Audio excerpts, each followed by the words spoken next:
It sounds a little bit woohoo, but oh my goodness, I'm a big believer is synchronicity. So when the mind and the doing are on the same page and the goal, the thing you want already exists in front of you on paper, and you have a process, a thing called synchronicity happens. Now, there are many, many, many books on synchronicity. I read The Secret, oh my goodness, 20 years ago, whenever it came out. And it corresponded with me in so many ways. And I thought, well, how the heck, that they're big on pretend you have it now. And how can someone pretend they have $1 million if they don't have it and they're earning, 50 grand a year? It's a really difficult thing.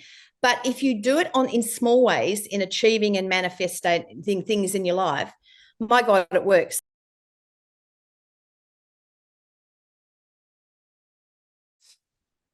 Hey, and welcome back. This is the best-selling author podcast. Victoria Goddard is here from the IndigoDimension.com, and Victoria is a co-author in Pat Mesitis' book, Speak Up, Step Up, Stand Out. And Victoria is an entrepreneur, a researcher, a world adventurer, and traveler. She created wealth that now comfortably gives her the opportunity to follow her passions in life, which is people. Now, Victoria coaches people to reach their full potential. So now you have the chance to take this crazy, stressful, awkward, just adventurous, action-packed journey called life, turn it on its head, drown in its possibilities, adventures, knowledge, love, and absolute bliss. So Victoria will be sharing us some of these secrets to life, secrets of success. So Victoria, how are you today? I'm great. Thank you, Robert. So good to be here. Great having you. And so we introduced you, we hyped you up a little bit, but what is your current passion and focus? What makes you stand out and unique? Just what's on your mind? Oh, look, it's interesting hearing that little entry point there. I am a work in progress still. Like I just had my 60th birthday actually, and there's people my age going into retirement and things like that, and I still feel like it's the beginning for me. Every day is a journey, and in that book I mentioned a few things that happen in life, good, bad, ugly, or whatever. And you know what? I just take it all on, and really enjoy what I do every day. And it's funny with the people that I work with and the students that I work with. That's the one thing that derails people all the time, and that is when they hit those barriers and they have those bad days. It kind of stops them in their tracks. And I've had many of that happen in my life, and I just don't let it happen anymore. So I just go for it, whatever's going on. And at the moment, you asked what I'm doing. I'm a property developer by trade. I'm a psychologist, but I don't practice as a clinical psychologist. I love to coach people in their personal development, and it's only private coaching. So this is new territory for me to come out on a platform like this. A bit nerve-wracking, and but in saying that, because I can only be one person on one person, I really have enjoyed and had great comfort and pleasure in knowing that sometimes it's helped people along the way. So a one-on-one kind of situation doesn't work anymore. It's got to be more of a larger audience. And if I can help just one person get over that hurdle that I call it, and achieve what they want to achieve, or just literally just change their life, I feel very grateful to be in this position.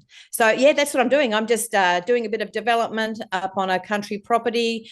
We are launching because I am an entrepreneur, so my brain is always thinking of new things, but we have a wonderful product here, a honey product out of Western Australia, and we're turning that into a cosmetic, which we're using with Austrade to export to Asia.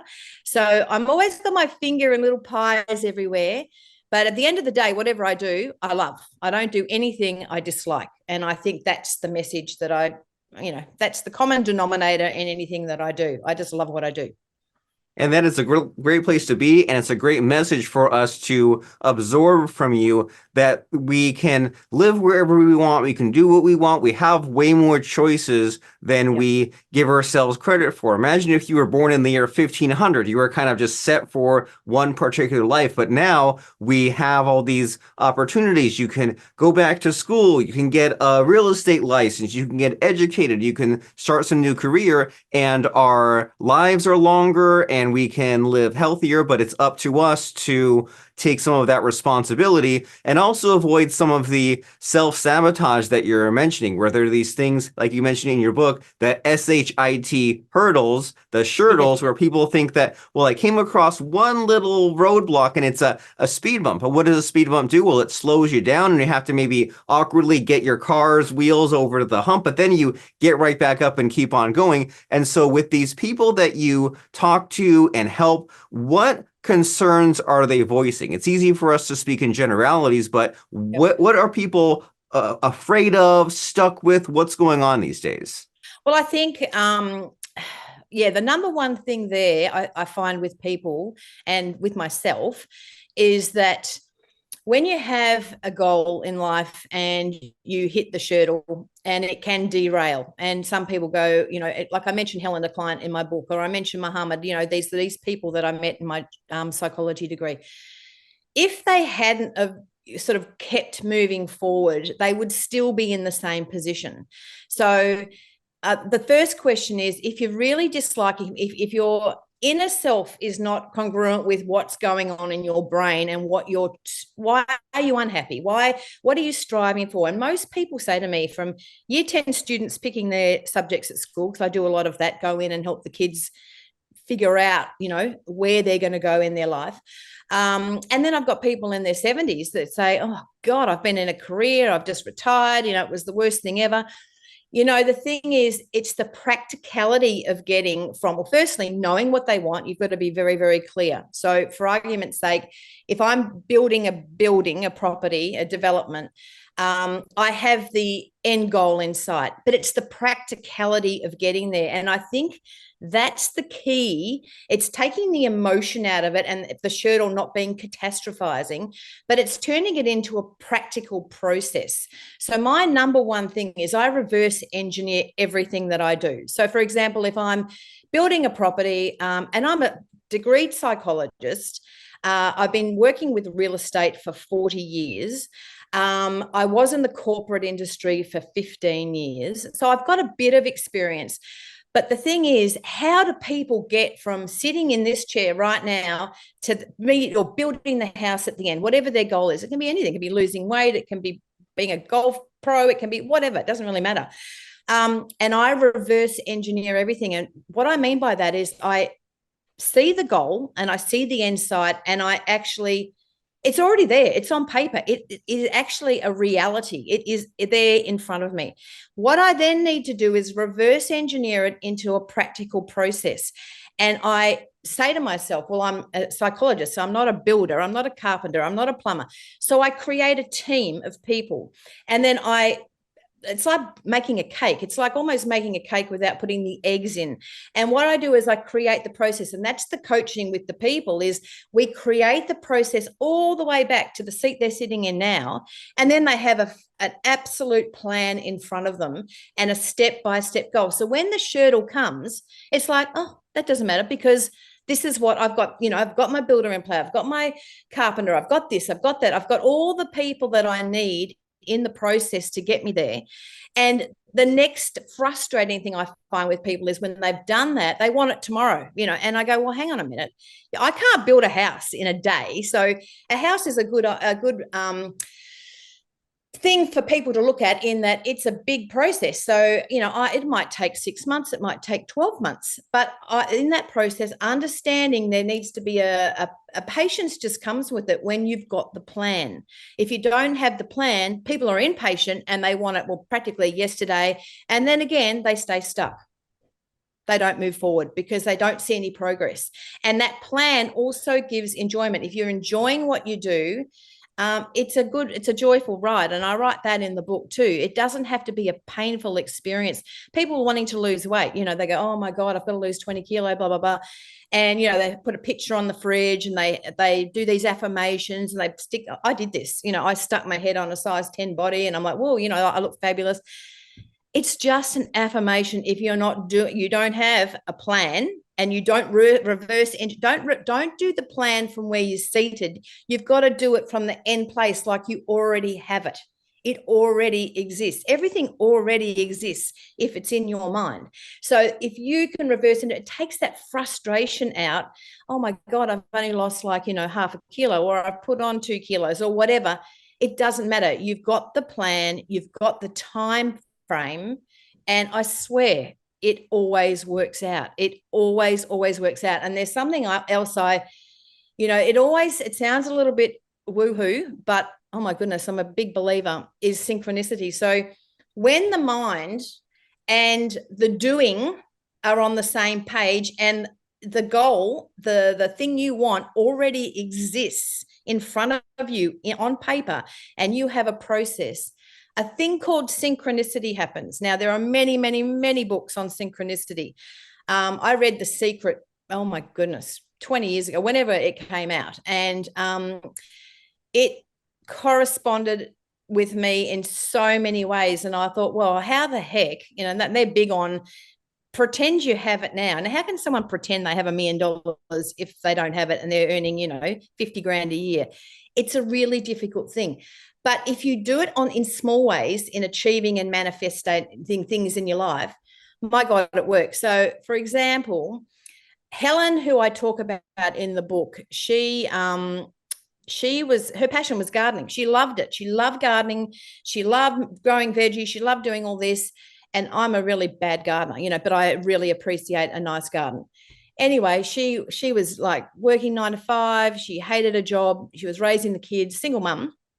And I said to her, why don't you do this? Have you ever thought? Well, she just absolutely lost it and said, that's irresponsible. I can't do that. And I said, well, it's not if you just, share some of your information. And I said, because I'd be interested in that information that you're using. And this is a really simple conversation I had with someone. I've had thousands of these conversations.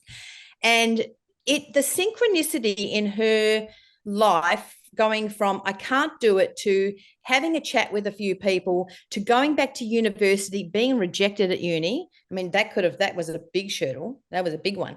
But then going to a different college, there are more than one college. There's more than one way to skin a cat.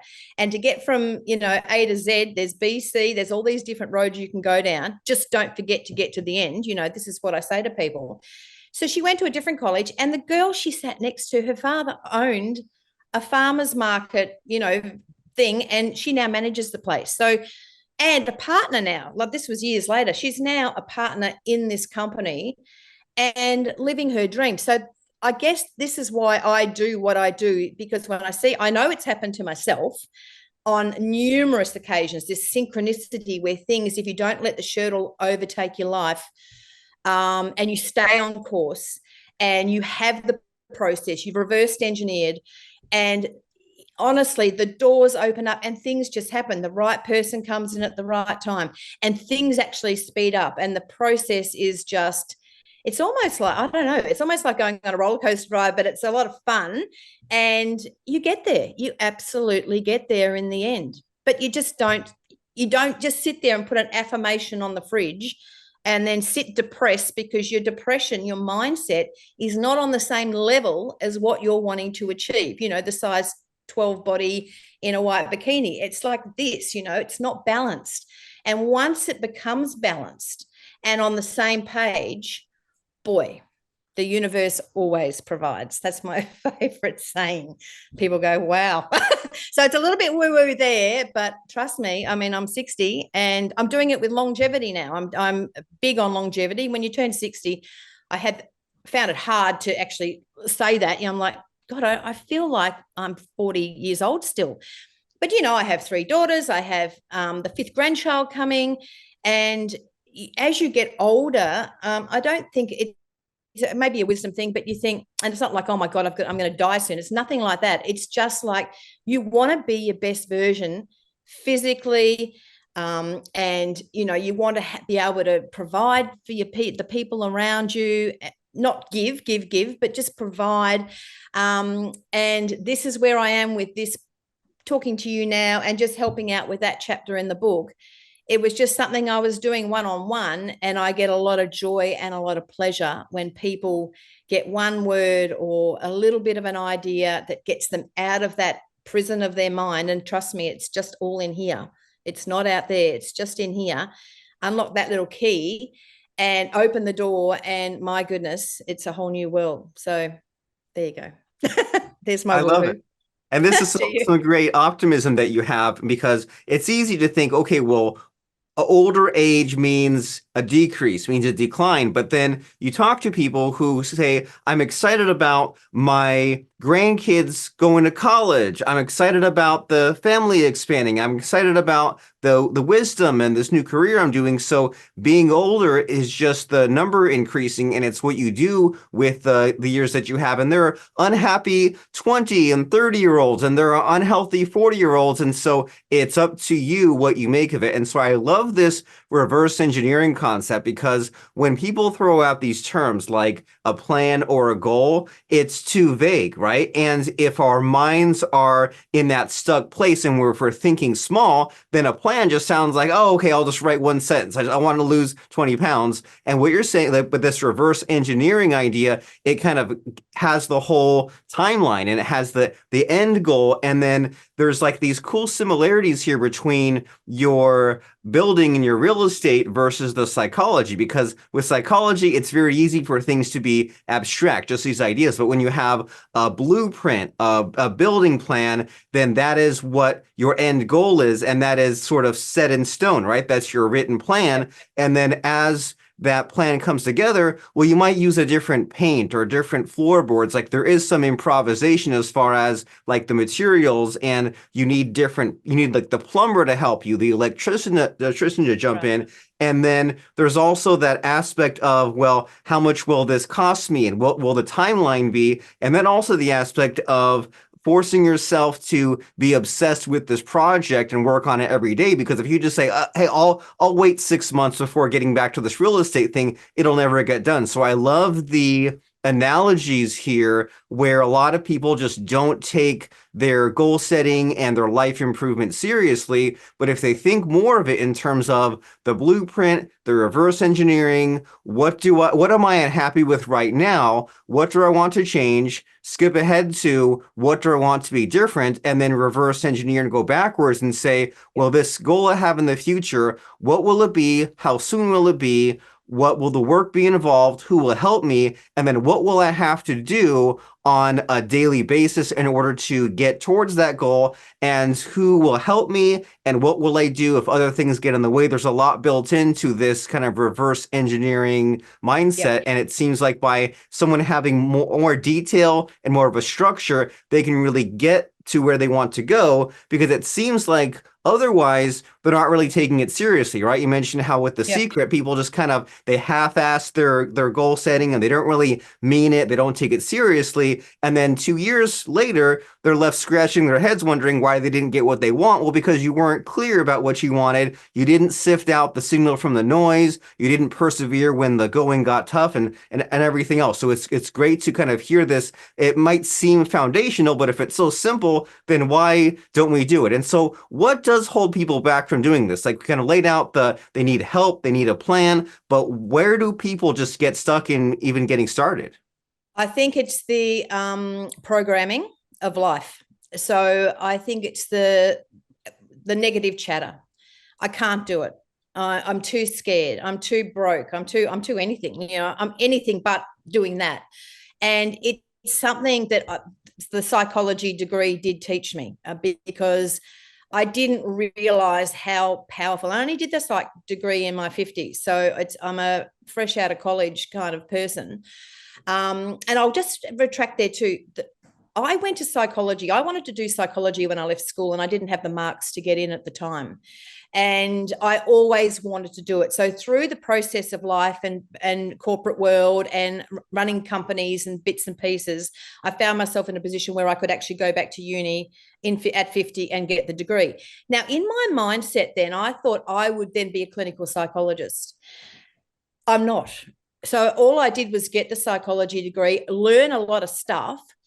But what I realized is from one human to another is that I can't pigeonhole people.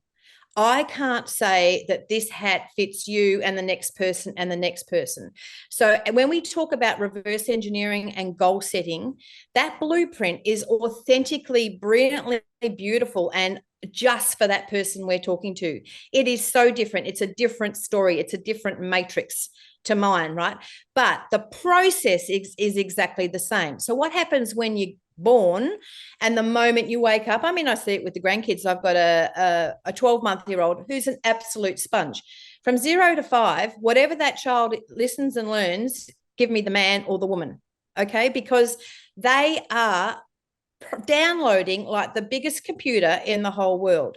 Now, all of that stuff lays in their subconscious. Now, this is a fact. You know, any psychologist or psychiatrist or anyone will tell you this, that it lays dormant and it sits there. But it actually has such power over a person's behavior. Not to mention the rubbish that they tell themselves. So basically, you know, you get up in the morning and there's that little moment where you wake up from sleep to the chatter. It just downloads into your head. Blah, blah, I've got to do this. I've got to do that. Or what about that? And I should be doing this podcast today, but oh my God, I want to do gardening instead. You know, it's just like blah, blah, blah. You know, it's crazy. But a lot of it is negative. So in the book also, I mentioned, is it your friend or your foe? And it is the number one thing that stops people in their tracks. Even writing the goal down, like it won't. They're like the deer in the headlight. They just are frozen. And that's when you see the people sad. That's when you see the people depressed. That's when you see the people anxious. That's when, you know, they then go to a mainstream, you know, doctor, and they get on drugs and all this kind of thing, or that they drink too much. You know, there are so many things people do to counteract the it's not a great feeling when you're not authentic and doing what you want to do. Let's face it, we've got 100 years, right? Why do you want to get up every day and do something you don't want to do? Why do you want to be with someone you don't want to be with? You know, like everyone should bring out the best in people. You know, and I do a lot of marriage counseling and stuff too. And I sit there and I go, you guys really don't bring out the best in each other. Just stay friends and move on. You know, I don't know. I mean, but just in that realization, and they realize that they're not bringing the best out in each other, then things turn and they realize they love each other, and then things change and their behavior change and that silly thinking changes. And once you've got control, and that's as simple as when you get the negative thought. So for an example, I want to go and build another house in Queensland. And the voice will say, oh, but, you know, you're going to need like X amount of dollars for that. Well, so what? You know, if it's a negative thought, you then ask its validity. Is it a valid statement? Is it going to really stop me from achieving what I want to achieve? And just questioning the negative thought is enough to get rid of it. Just speaking to those people that are married in a bad marriage or an unhappy marriage, just them questioning the thoughts, like they're not even accurate. Half the thoughts is 99% rubbish. Like they're making it up. They're making these stories up in their own head. It's not even real. It's not even now. And some people are talking about things that happened 35 years ago. I mean, why? Why does somebody want to live 35 years ago when they have this right now and they've got the wife sitting opposite them? You know what I mean? So that's just an example. It can happen in business. It can happen with all kinds of relationships, and it happens with yourself. And I think self-loathing and look, I won't even get into social media because I tend to not get involved in that at all. I don't do the only reason I have Facebook is for Messenger. So if I'm traveling around, I can, you know, talk to people. Or WhatsApp, but honestly, I just find it so overwhelming, and I can only imagine, because I'm an empath, but you know, I've got a big heart. It would just derail me like there's no tomorrow. And I just find all of those influences on top of the programs of the past, boy, oh boy, we've got a pretty sad state of affairs. So if there are people out there, bring out the best. The best way ever to do that too is if you're a light, just walk down the street and smile at someone and they'll smile back. And just that little bit of connection with another human being in a positive way will change your day. It will really change your day to a better place. So that's what the number one thing. It's the monkey chatter, I call it. Is it your friend or is it your foe? And you need to make it your friend. You need to get up and go, you can do this. Okay, I weigh this today, but hey, look, I've got reverse engineered the program. It's going to take 6 months, and then something changes. The chemistry changes in your brain. Your behavior changes. You can adopt little things too in the process of life. Make sure you make the bed in the morning. Make sure you've screwed the toothpaste lid on. Stupid little things like that. But it just gives some kind of serenity to the place around you. If your house is chaos, fix it up, clean it up. You don't have to spend money, just have that space. I find coming up to this lake, I come up a lot on my own too, in that, to write or to do bits and pieces. But I just need like a day or two where I'm just, download. You need time out for yourself. And I do a lot of meditating. I do a lot of yoga. I find I'm very bad at meditating actually, but I'm getting better.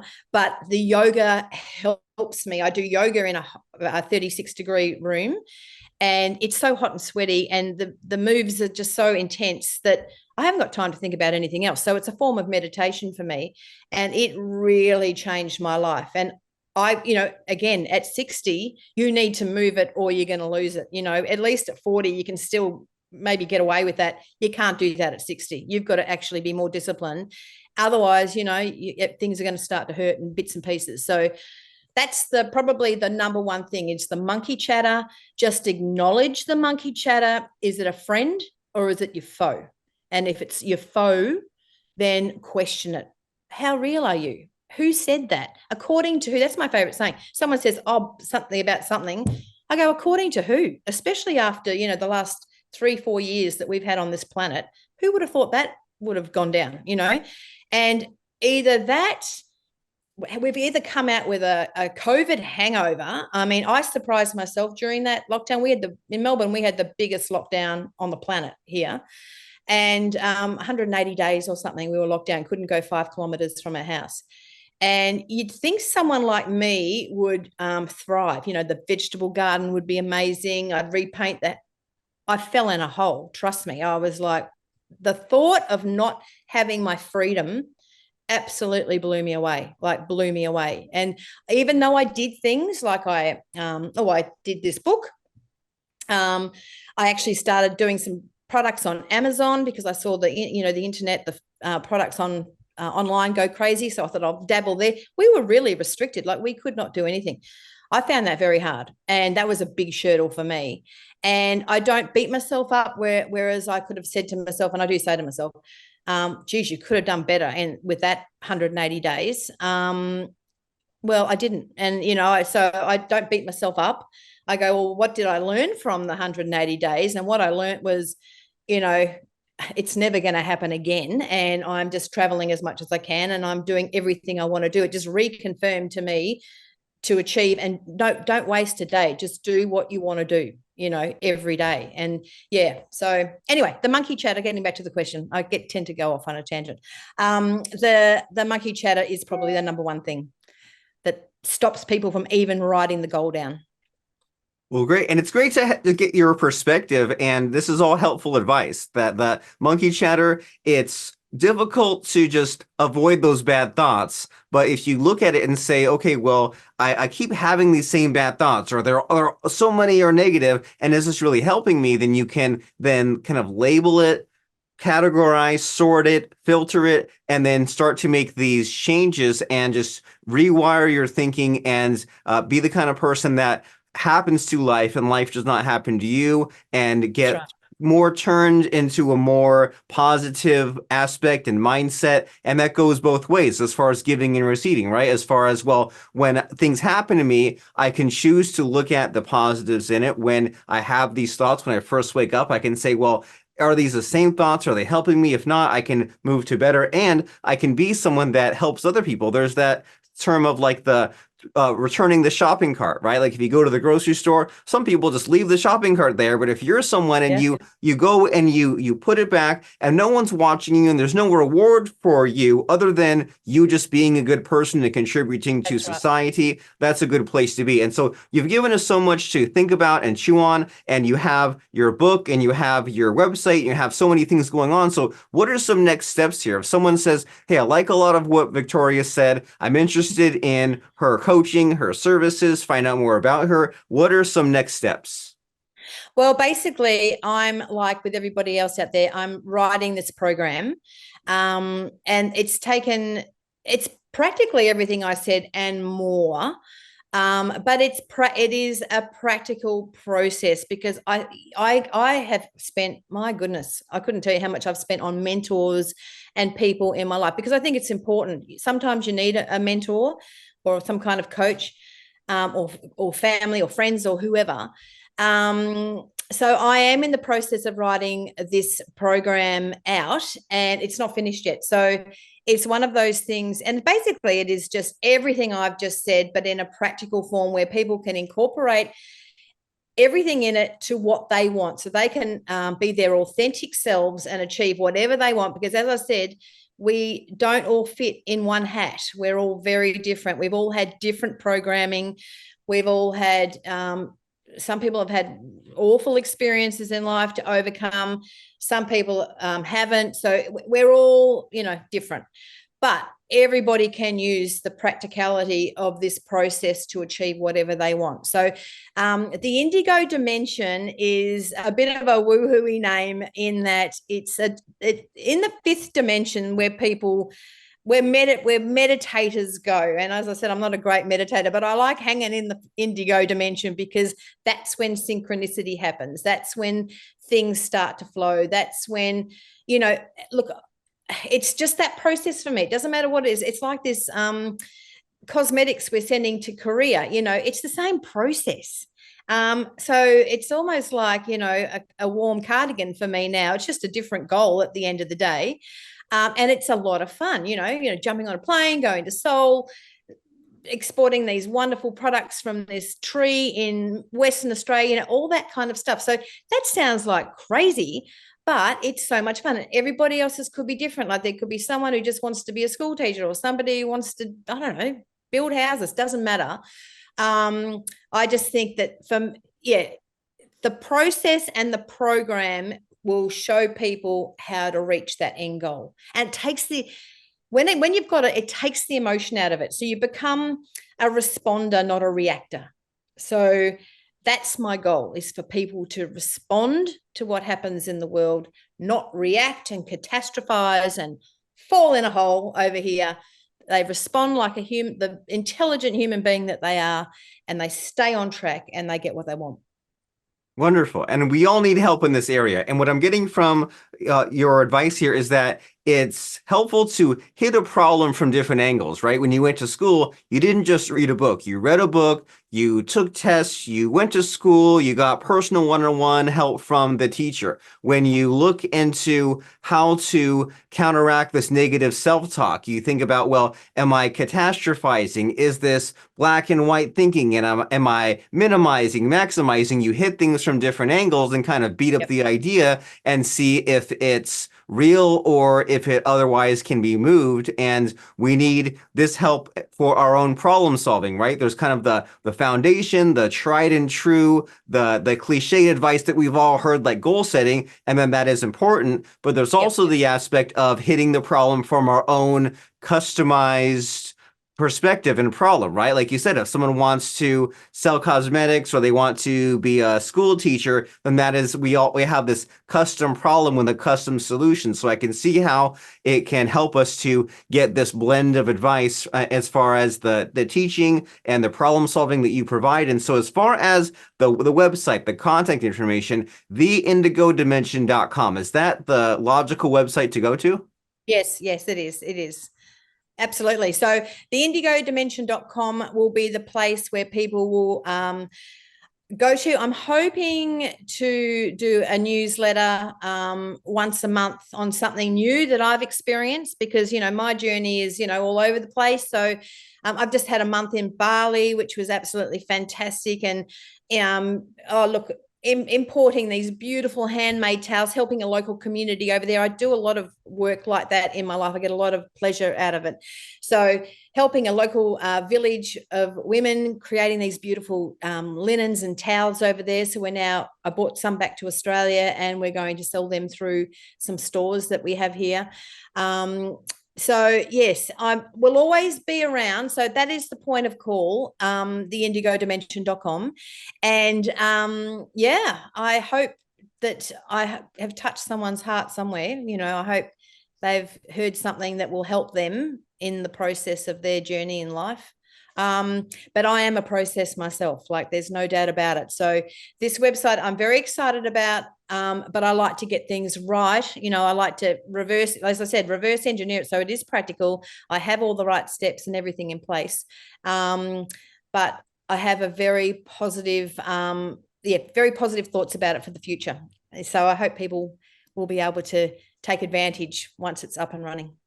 I love it. Well, you've got a lot of things figured out in life. And as you said, still a work in progress. No one's perfect, but we can all benefit and apply a lot of this advice that you've dished out with us today. And so this is Victoria Goddard. You can search her on Amazon to find the Speak Up, Step Up, Stand Out book and theindigodimension.com. And before we let you go, Victoria, it's time to put you on the spot and ask for a helpful quote or lesson that can maybe end our conversation with a bang and really just help us think and be excited to take action. So does anything pop out from the greater universe in your mind as far as a helpful quote or lesson for us? I think the number one thing, and I say this to everybody, is intrinsically enjoy what you do. End of story. So if you enjoy it, you're going to be good at it. And if you're good at it, it's going to be absolutely 100% successful in whatever it is. So just enjoy what you do and don't compromise. Simple and inspiring and doable. Enjoy what you do. And let's think about this as we go to theindigodimension.com. Victoria Goddard, wonderful speaking with you. Thanks so much, Robert.